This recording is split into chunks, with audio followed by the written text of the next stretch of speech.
일반적으로 나이를 먹으면서 어깨가 굳어지면 보통 마사지샵 많이 다니시죠. 받고 계단 내려오면 원위치 되거든요. 아픈 곳을 피하고 편한 곳을 하면 도움이 안 되고요. 어깨 스트레칭은 아주 간단한 거는요, 이렇게 무릎을 꿇고 엎드리신 상태에서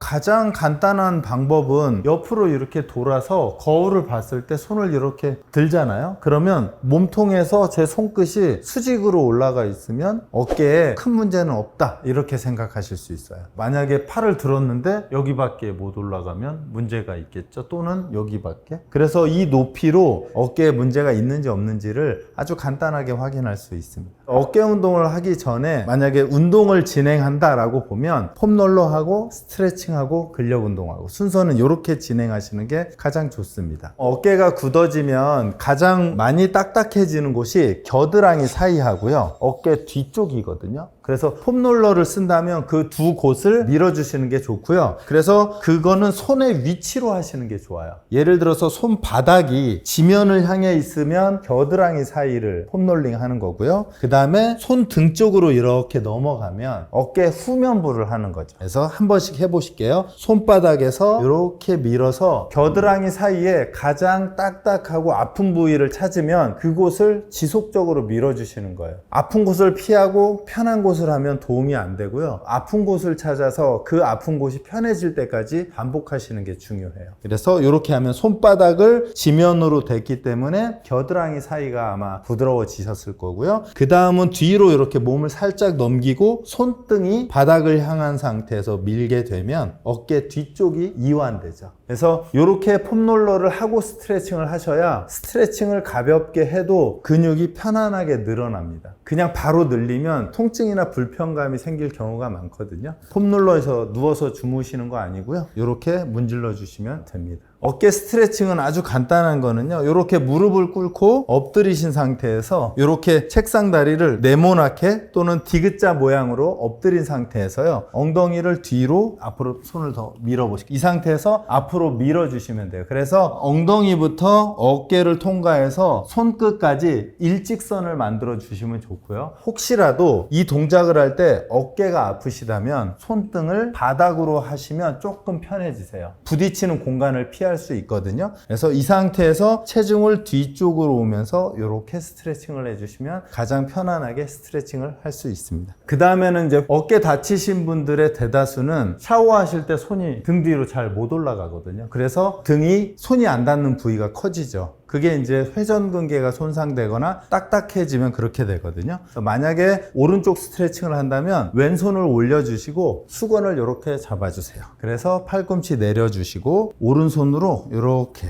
잡으신 다음에 왼손으로 끌고 올라가시는 거예요. 이렇게 했을 때 천천히 내리실게요. 만약에 어깨 뒤쪽이나 옆쪽이 늘어나는 느낌이면 좋은데요, 어깨 앞쪽이 통증이 생긴다, 그럼 이 동작은 안 하셔야 돼요. 처음에 엎드렸던 동작으로 다시 가셔야 돼요. 왜냐하면 이 동작은 약간 고난이도거든요. 그래서 이 상태에서 밀고 이렇게 올라가 주시는 거예요. 그랬다가 내려오시고요, 다시 후. 그래서 이 동작은 아마도 골프를 치시거나 테니스, 배드민턴, 탁구 같은 것들을 하시는 분들이 어깨에 불편함이 있으면 아마 이 동작이 도움이 많이 되실 겁니다. 저희 트레이너가 들기엔 좀 작은 물이긴 한데요, 대략 한 1리터 정도의 물을 들고 양손에 잡아주시고요, 그 다음에 팔을 좌우로 나란히 해서 여기에 근력을 만들어 주시는 거예요. 내려주시고요, 회전근개가 손상이 되면 어깨의 삼각근이라고 하는 이 근육이 위축이 되면서 승모근이 과하게 발달을 하게 돼요. 그래서 팔을 들어 올렸을 때 들어 올려 보실게요. 여기가 아니고 여기가 아니고 여기가 자극이 될 수 있도록 내려주시고요, 다시 올리실게요. 여기입니다. 그래서 느낌은 겨드랑이 사이가 벌어지는 느낌이어야 돼요. 겨드랑이 사이가 벌어졌다가 다시 처음의 자리로 내려오고. 그래서 운동을 할 때 보통 이렇게 엄지손가락이 위로 올라가는 동작이 조금 더 쉽고요, 손등이 위로 올라가면 조금 더 어려워져요. 그리고 극상근이라는 곳에 자극이 훨씬 많이 가니까요, 처음에는 엄지손으로 하고 그 다음에 손등 이렇게 뒤집는 동작은 조금 위험해서 요거는 추천드리지 않아요. 그래서 처음 시작은 엄지손이 위로 간 상태. 그래서 저희가 이거를 뭐 영어로는 풀캔, 얘를 엠티캔, 펜을 비운다. 그래서 풀캔 동작으로 하고 좀 편해진다라고 하면 손등까지 하면 이게 사이드 레터럴 레이즈가 되거든요. 이런 동작으로 해주시면 되겠습니다. 두 번째 운동은 회전을 하는 운동인데요. 양발 사이에 체중을 두시고요. 밴드를 잡아주신 상태에서 손등을 저 있는 쪽으로 이렇게 당겨주십니다. 그러면 어깨 뒤쪽이 자극을 받거든요. 대신에 보통 회전 운동을 하실 때 어떤 실수를 하시냐면 지금 보이시면 여기만 운동이 돼요. 요거는 어깨 후면부만 운동을 하거든요. 이렇게 되면 견갑골이 몸쪽에서 떨어지면서 운동을 잘못하다 보니까 오히려 승모근이 발달하거나 어깨가 불편해질 가능성이 있어요. 꼭 주의하셔야 될 점은 팔이 움직이기 전에 견갑골이 몸통 쪽으로 붙어주면서 이렇게 회전하셔야 돼요. 천천히 왔다가 견갑골이 먼저 움직이고 팔이 따라오는 거예요. 그렇게 하셔야 견갑골이 몸에 붙어서 안정화가 생기고 어깨 근육이 따라가게 되니까 순차적인 운동이거든요. 특히 야구 선수, 골프 선수, 라켓 스포츠 하는 선수들 절대 이렇게 하면 안 됩니다. 그러면 견갑골이 바깥쪽으로 떨어지면서 불안정해지면서 어깨 부상이 가속화돼요. 그래서 옆으로 드는 운동, 그 다음에 바깥쪽 운동, 그 다음은 안쪽 운동이 되겠죠. 안쪽 운동을 할 때는 반대로 등이 완전히 펴진 상태로 견갑이 앞으로 몰려 있으면 앞쪽 운동이 잘 되지 않거든요. 등을 완전히 펴서 팔만 움직여주세요. 그렇죠. 당기고, 그렇죠. 마찬가지로 당길 땐 조금 빠르게, 놓을 땐 천천히. 비율은 1대 2가 됩니다. 1대 2. 견갑골을 뒤쪽에서 완전하게 잡은 상태에서 움직여 주시는 게 중요합니다. 이 몸통이 흔들리시면 어깨 운동이 정상적으로 되지 않습니다. 어깨 부상을 악화시키는 스트레칭은 스트레칭 되는 부위를 확인하시는 게 중요할 것 같아요. 조금 전에 말씀드린 대로 대체적으로 어깨가 불편하신 분들은 겨드랑이와 어깨 뒤쪽이 짧아지거든요. 그래서 만약에 어떤 스트레칭을 하든 겨드랑이와 어깨 뒤쪽이 늘어나는 느낌이 나면 좋아요. 한데 스트레칭을 했는데 대체적으로 어깨 앞쪽 또는 어깨 위쪽에 찝히는 느낌이 난다면 그 스트레칭은 피하셔야 돼요. 그게 아무리 좋은 스트레칭이라도요.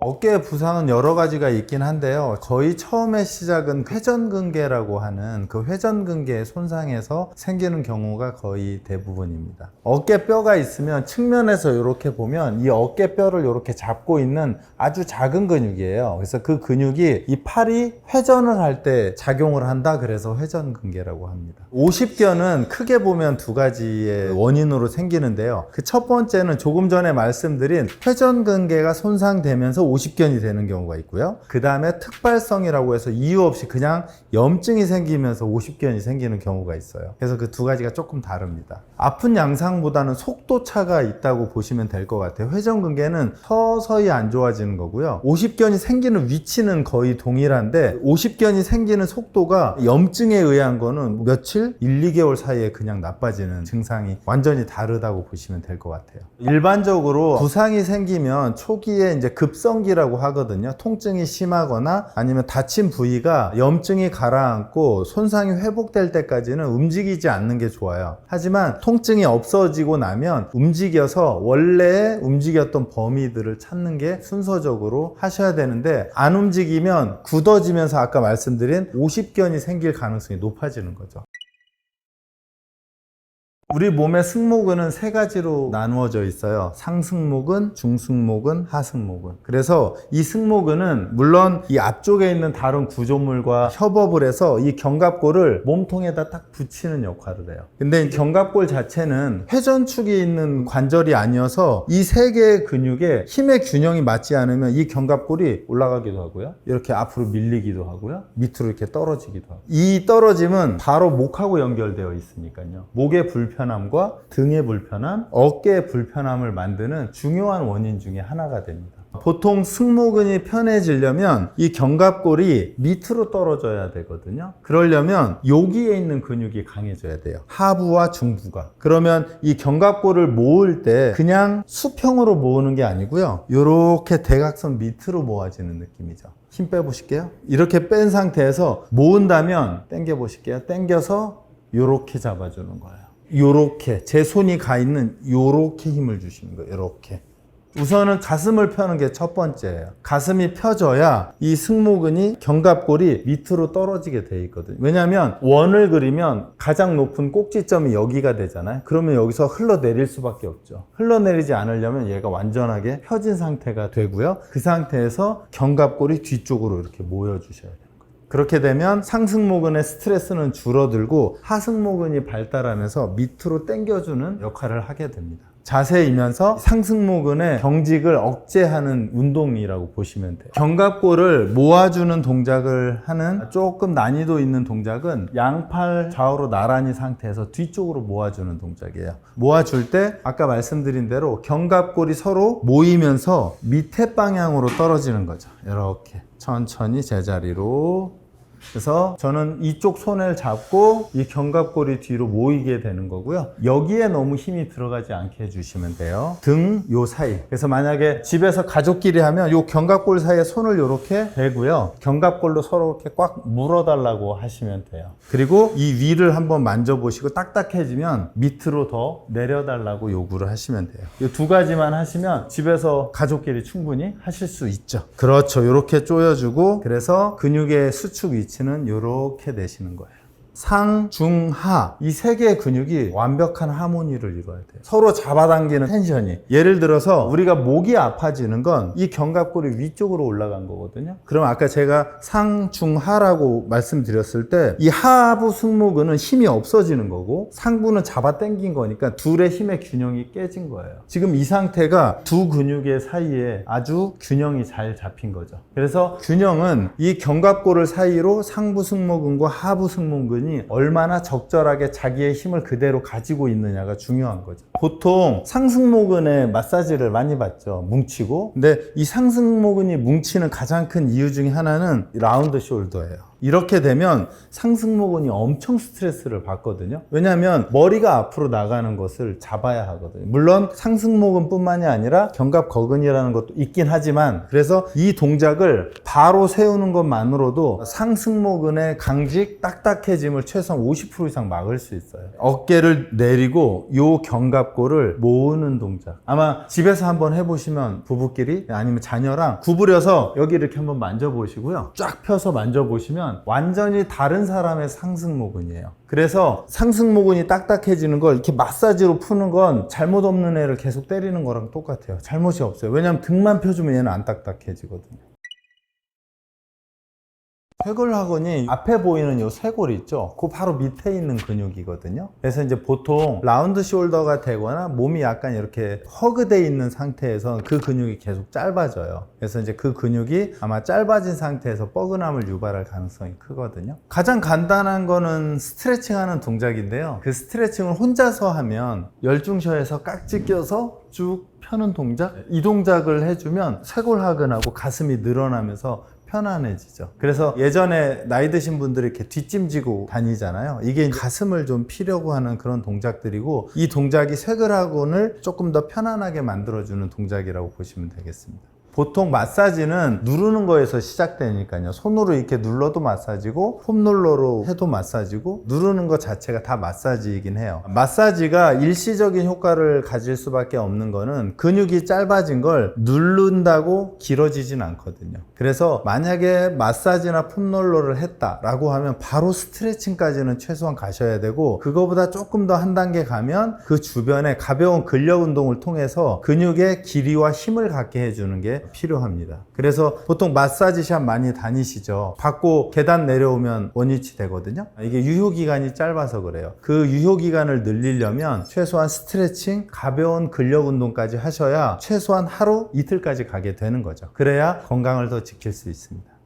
쇄골하근이나 앞쪽을 조금 근육을 살려주기 위해서는 이렇게 테이블이나 벽에 기댄 상태에서 팔굽혀펴기를 하시면 좋거든요. 그래서 내려갔을 때 가슴이 바닥에 살짝 닿았다가 처음의 자세로 올라오시면 좋죠. 한번 해보실게요. 천천히 내려갔다가 올라오시고요. 5개만. 그래서 폼롤러 하시고 뒤로 깍지 껴서 스트레칭 하시고 팔굽혀펴기까지 하시면 최소한 유효기간이 하루 이상 가죠. 그래서 마사지만 하고 끝내는 거는 유효기간이 너무 짧아서 투자 대비 좀 아깝다라고 생각하시면 좋을 것 같습니다.